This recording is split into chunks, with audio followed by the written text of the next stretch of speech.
Eu converso com Vitélio Brustolin. Ele é professor de Relações Internacionais da Universidade Federal Fluminense e pesquisador de Harvard. Professor Vitélio, mais uma vez é um prazer ter o senhor com a gente aqui no nosso CNN Prime Time. A partir dessa informação, professor, de que logo na madrugada de domingo, nas primeiras horas de domingo lá no Oriente Médio, os ataques continuam.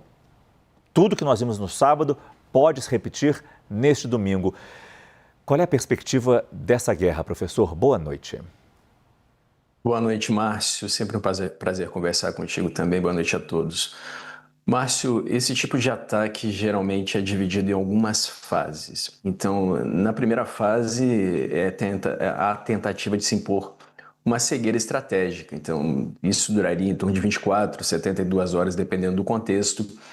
E então são feitos ataques cibernéticos, guerra eletrônica, de destruição de radares e instrumentos de comunicação, neutralização da defesa aérea. O Irã já tinha pouca defesa aérea, porque boa parte dos radares e dos instrumentos tinham sido destruídos na Guerra dos 12 Dias no ano passado. Houve tentativa de comprar instrumentos da China, mas não conseguiu repor tudo. Destruição o máximo possível de mísseis e alvos estratégicos como Khamenei e líderes da Guarda Revolucionária Islâmica.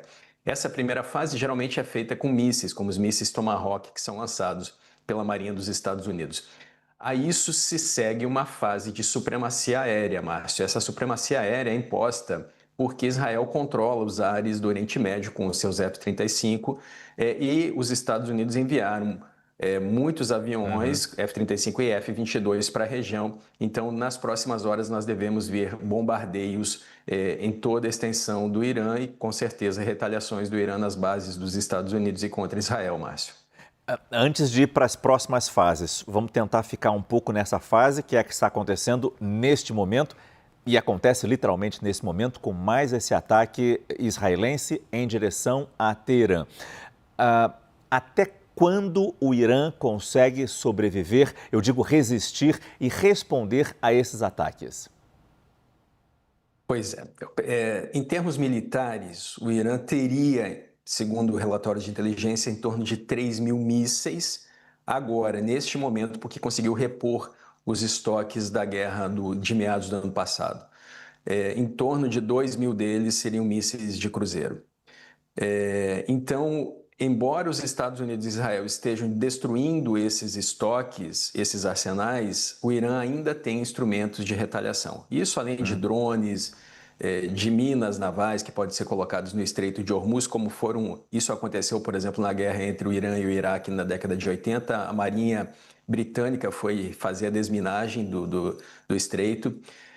O Irã tem instrumentos. A questão é quem está governando o Irã. Porque se o Khamenei está realmente morto, a Guarda Revolucionária Islâmica precisa assumir o poder. Mas nós não sabemos exatamente como está a hierarquia de comando, porque muitos comandantes também foram mortos. Então, quem está no comando no Irã é importante agora, Márcio, para que se faça uma estratégia de resposta do Irã. Sem isso, embora o Irã tenha meios, tenha armas ainda, é difícil que a retaliação seja eficiente o suficiente para dissuadir novas ações dos Estados Unidos e de Israel, Márcio.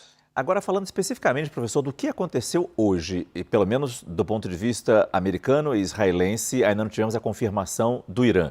A morte de um chefe de Estado, a morte do líder supremo do Irã, Ali Khamenei, por um outro Estado, por um outro país.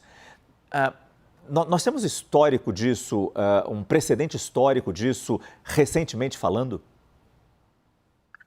Nós temos. Nós temos eventos, nós temos a Guerra da Líbia, a morte do Gaddafi em 2011, nós temos a prisão do Saddam Hussein em 2003, a invasão do Iraque.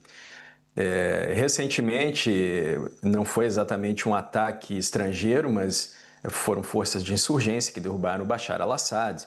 Na Síria, tem a prisão do Maduro, na Venezuela. Existem elementos históricos.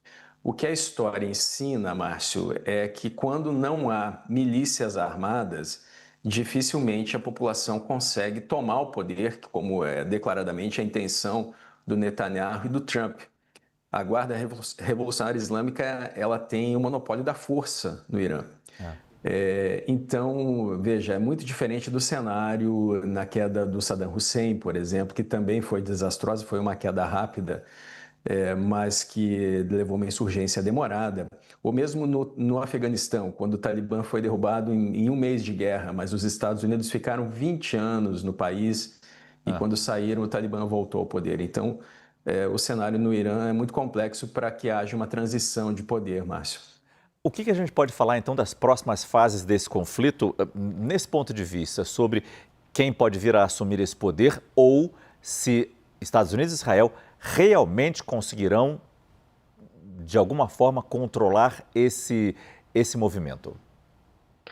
Olha, muito do que os Estados Unidos e Israel queriam negociar, que é a infraestrutura nuclear, o programa nuclear e o programa de mísseis, estão sendo agora alvejados. O programa de mísseis está sendo destruído ou por bombardeio ou por utilização dessas armas, que podem ser interceptadas ou não. Resta ainda um terceiro tópico, que é o financiamento do Irã a grupos terroristas. Então, quem assumir o poder no Irã pode acabar negociando, porque já se perde dois aspectos que estavam na mesa. O programa nuclear, que deve ser destruído, os 440 quilos de urânio devem ser apreendidos, não se sabe como, seria um desastre se fossem bombardeados, porque geraria lixo nuclear, lixo radioativo. Resta ainda o financiamento ao terrorismo, que me parece que depois de toda essa destruição da cadeia de comando, pode sim ser negociado. Agora, tem também o orgulho do regime iraniano, que pode querer continuar essa guerra por não ter sustentação popular se não o fizer, Márcio. E o que a gente pode esperar de aliados do Irã neste cenário, professor? Só apoio diplomático. A China e a Rússia não vão intervir, não fizeram isso no ano passado, na Guerra dos 12 Dias, se posicionaram a favor do Irã na ONU hoje, mas mais do que fazer exercícios militares conjuntos, como a Rússia fez há poucos dias com o Irã, não deve haver outro tipo de intervenção, Márcio. Eu conversei com Vitélio Brustolin, professor de Relações Internacionais da nossa querida UF, a Universidade Federal Fluminense, e pesquisador de Harvard. Professor Vitélio, muito obrigado mais uma vez pela sua presença no nosso CNN Prime Time. Boa noite, professor. Obrigado, Márcio. Boa noite a todos.